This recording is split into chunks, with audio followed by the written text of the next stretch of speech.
Hi, everyone. I'm Michelle Kopp, your financial coach, and today I'm talking with my good friend, Rebecca Duitsman, and I'm just going to be asking her questions about her financial journey, and hopefully you'll get some good takeaways that can help you in your own life. So we'll just jump right in. Rebecca, why don't you tell me a little bit about yourself and your story related to money? Yes, so I am married to a guy named Tim. We just moved to Kansas City about 4 years ago. We have 4 kids, and when we've been married 7.5 years. So in those 7.5 years, our financial journey has morphed. When we got married, I was making $400 a month because I was a full-time student and a part-time worker. And so my concept of money was my husband makes it. Like that, I had no concept of money. Yeah. And Tim, he made $13 an hour. So together we were really poor. But we're newlyweds, and that just kind of, we thought that's just, love will float us through things. I married the person at Chuck E. Cheese that spent all of the coins in the first 5 minutes. And I was the person at Chuck E. Cheese that hoarded and saved all of it until the 5 minute warning that my mom would give out. And then I'm frantic because I have all this money that loses all of its value the moment I walk out those doors. And so of course I have to spend all of it, and none of my siblings have any coins left. So I'm sharing it so that I don't have to play these games alone. And that Wow. is how I dealt with money. And Wow. so when we got married, we had no budget. We didn't talk about finances really ever. I knew that I didn't want to go into debt, so I just didn't use a credit card.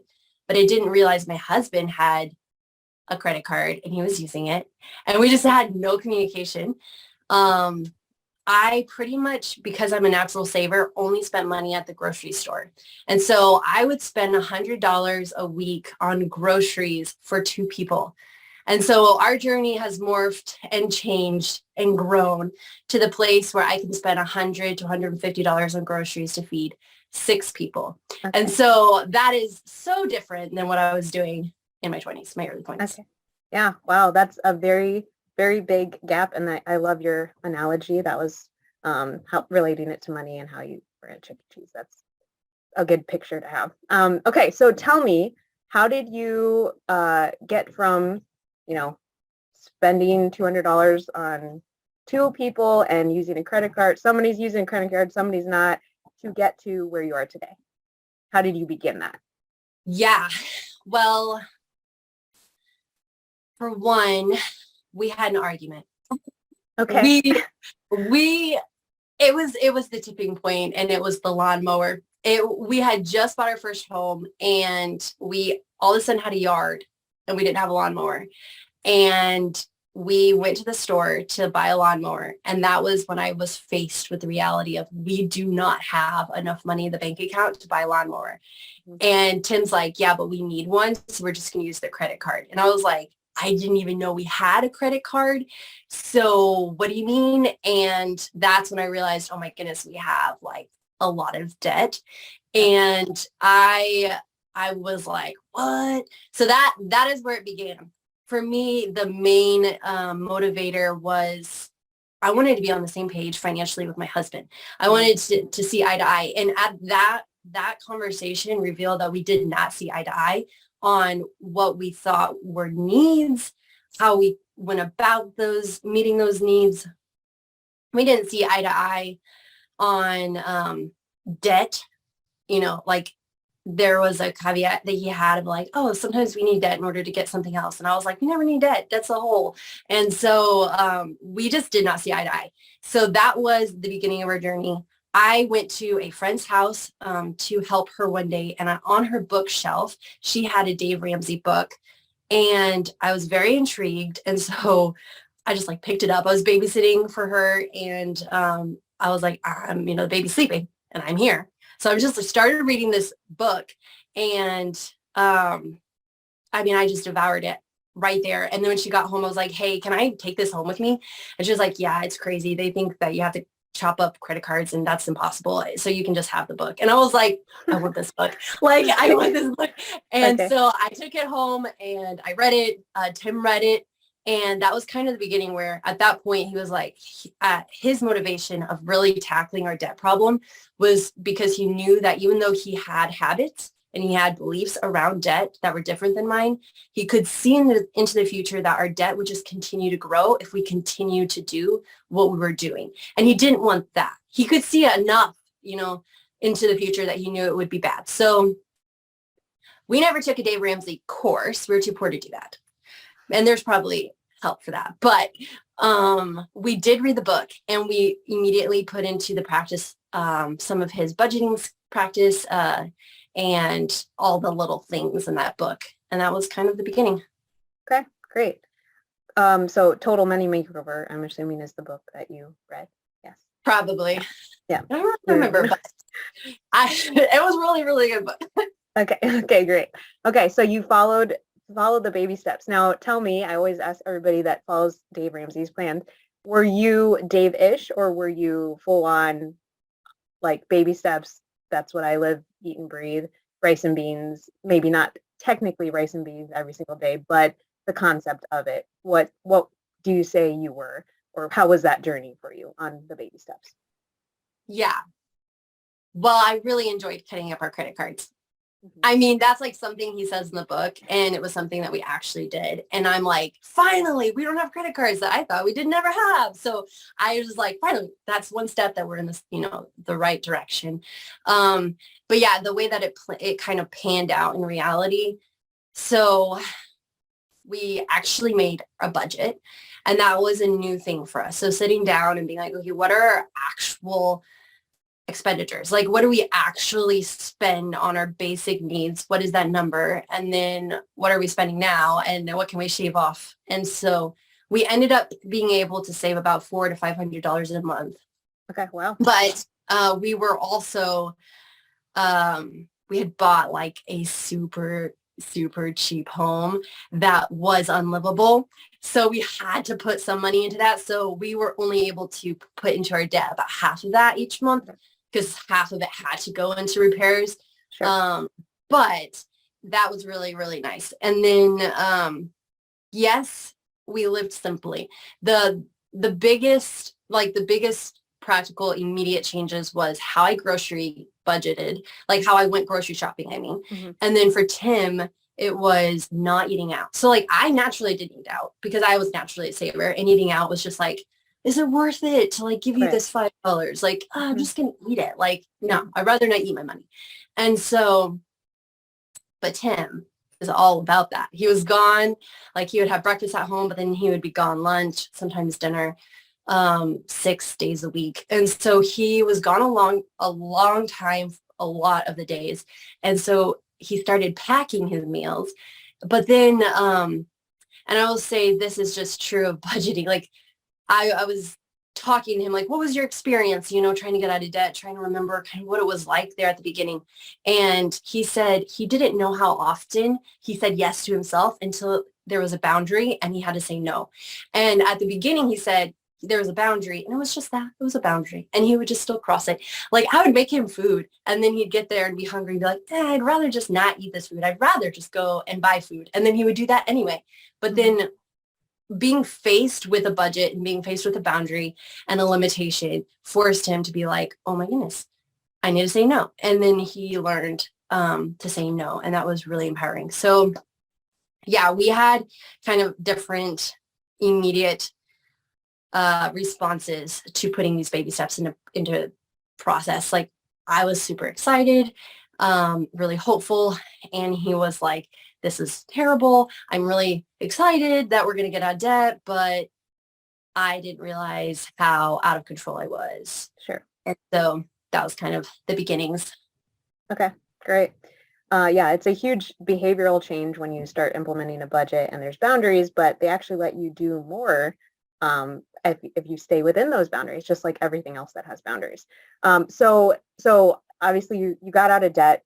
What, if anything, changed after you got out of debt? Did you like lax a little bit more on the budget? Did you increase your budget to allow for more spending? What did that look like? Yes. So our budget, even at the very beginning, still included fund money, but it was $20 a month. So like we had we each had $20 that we could Okay. spend 1 month on whatever. And his went really quickly. I would spend mine very slowly. Just Chuck E. Cheese. It was Chuck E. Cheese money in dollar bills. Like this is the same exact thing. And but as we got more in the rhythm, our debt was starting to snowball. It was starting to the credit card debt was gone. We just had the mortgage and some school debt. At that point, I went from a cash system, which was like actually shopping with cash, which was a pain, I will say, but it made me pause and think, except for I naturally was a pause and thinker when it came to spending. And so one thing that I did that was a little bit different once we were really getting into the rhythm was to do the cash method without cash. And so what I did is I actually had my phone out with me the entire time I went shopping. And every item I would calculate. And then I would add up each item until I met my total. I was like, until I met like $5 up to my total. So if I was going to spend $30, once I hit 25, I was like, I can't shop anymore because taxes. I learned that the hard way. And with the real cash, I was like, oh, bummer. I didn't think about this. I can buy that. So then that's one thing that I tweaked as far as the process, the Dave Ramsey process. But all of those tools, like even now, I don't pull out my phone, but I still have like now that we are completely out of debt and have been for many years, I don't pull out my phone anymore. I don't go with cash, but I know how much we're going to spend. I know habits. I've had habits now put into place that help me when I'm at the store. I know approximately what food's going to cost, although I will say that's changing and rapidly. But I have all these other baby steps put around me so that when I'm there, I know I can shop for my family and I'm doing a good job doing it and it's within budget. And instead of being like, this week I have to hit a hard, $30, which of course is way too low, but $30, I can be like, oh, this week we hit 45, no problem. I bought everything I need. Next week, I don't even have to do a full shopping trip. So my ultimate goal is still going to be met. So I would say that the biggest changes now that we're debt free is flexibility, but ultimately the groundwork is the same. Yep. Okay. Yeah, that totally makes sense. And I also heard some tips in there on how to save and how you do it. So tell me a little bit, if you can give the people a little bit of how you save, like meal planning. Obviously, you mentioned grocery shopping. What other tips and tricks could you share about what you're doing? So to think, the biggest thing that I personally spend money on is food, but I will save that to the end. Some of the other little tricks and trades, I have 4 kids and I love hand-me-downs. I mean, kids grow so quickly that I'm not going to invest a full price tag for clothes that may or may not be worn. And they're also super rough on their clothes. So I'm okay buying clothes that aren't necessarily like the top A fashion, but they're still cute. So I love hand-me-downs. That's hand-me-downs from friends with kids that are older, cousins, whatever. If there's just something they really, really need and there's no hand-me-down there that I already have, or I can't ask someone for it, then I'll just go to like the Salvation Army. I'll go to Walmart, clearance rack, whatever it may be. I also found that if it's something that can be worn through all of the kids, I try to buy those neutral. So like think winter coats. Sure. Yeah. And just buy a neutral color winter coat because then it's not gender specific. It doesn't, sparkle. And then it can be passed down through all of the kids. Same with like winter boots or things like that. So those would be some of the tricks that I've had. But I will say I'm not a couponer. I've tried. It's very complicated, even though I've been told it's not. And that's great. I'm so glad that it's not complicated, but it is to me. So I don't have the eye for like the best deals. I pretty much like barely make it to the store. So if I make it there, then it's like, that's what's going to be there. And if it's on clearance, that's a score. But I try to put all the other things into place so that if I happen to buy something at the store, it's It's typically Walmart. It's typically pretty cheap to begin with if it's full price tag, and or it might be on clearance. So, but food is, like I said, the main bulk of how I spend my money, how I spend the money. So I found that there is the healthy way of doing things that's easy. And then there's the easy way of doing things that's not healthy. So, and they're very different. It's like a spectrum and they're completely different. You get ease, not healthy, cheap. That's fast food. Then you get healthy, easy, kind of expensive. And those are the meal prep, things that get sent to your house, and they're really convenient and they can be healthy and delicious, but they're expensive. And so trying to find a middle ground has always been my goal. I want it to be something easy, something healthy, and something yummy, because I have kids and they have to actually eat and they have opinions. So that's kind of been my goal. And the thing that really changed my mindset around food prep. Because when I got married, I will say this, when I got married, our first meal post honeymoon, my first meal to make my new husband, he was driving home, was spaghetti. And I didn't know how to do it. So I called him and I was like, babe, I don't know how to make these noodles soft. I didn't know how to boil water. He's like, boil water. And I was like, I don't know. Guys, I've gone a long way. I don't know how to boil water. And I'm sobbing because what kind of a wife tells her husband, I don't know how to boil water? And he's like, don't worry. It's okay. I'm almost home. You just got to put, he like walks me through the steps of boiling water so I can make these noodles soft. And then I just pour some sauce on it and I called it dinner. And so I went from there to now, which I actually can cook meals now. But I can the thing that kind of fantastic was that we just I can attest to that because I've had your meals before. I read a Mennonite cookbook. I don't know how it landed in my lap, but it was a Mennonite cookbook, and half of it was just Mennonite. And that's the part that really stood out to me more than the cookbook part. But it was the concept around food, and it was the concept around why we eat. So that changed my mindset around food is fuel, and we don't have to feast at every meal. It can actually just be the experience, can be the people and the time around the table more than what we're eating and consuming. And the third thing that the book said that was really like, what? One pot meals, like put everything into one pot. It doesn't have to have the 3 sides and the rolls on this side and then the butter for this and all this extra seasoning and dressing, and you have like 10 things on the table, and oh yeah, everyone left and you forgot one in the fridge. And it's like, I just did all that work and I didn't even pull it out.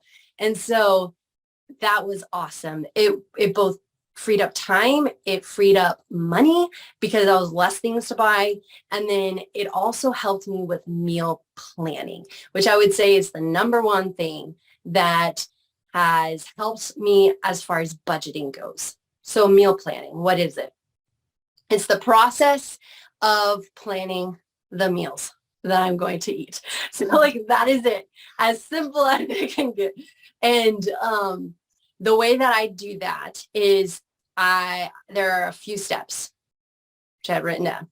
I'm going to tell you them. Good. I've been patiently waiting for this part. It's my. I have them written down, but I just. Okay, so what do I do? The first thing I do is I walk around my kitchen and I say, what do I already have? So I should say this first. I shop for groceries once a week. So then I know I only have to meal plan one week. And that's just because it's a bite size and I can do that. Trying to think of meals for an entire month and it not be really boring and on repeat. And it just overwhelms me to think about that. And then to go shopping for that just seems too big of a bite. So I just do once a week. And then I just think, okay, like that's maybe 5 meals, some leftovers. So I try to aim to plan only 5 to 6 meals. And so what I do, number one, first step, is I go around my kitchen and I see, what do I have in my kitchen? What do I have in the pantry? What do I have in the freezer? What do I have in the fridge? And then if I already see I can make a meal here, if I just have one ingredient, that is a meal that I will be cooking in the next week. I also look for those sneaky foods, the sneaky foods that make their way into our home and then just stay there. Like the kinds of food that stays in our freezer or in the back of our pantry.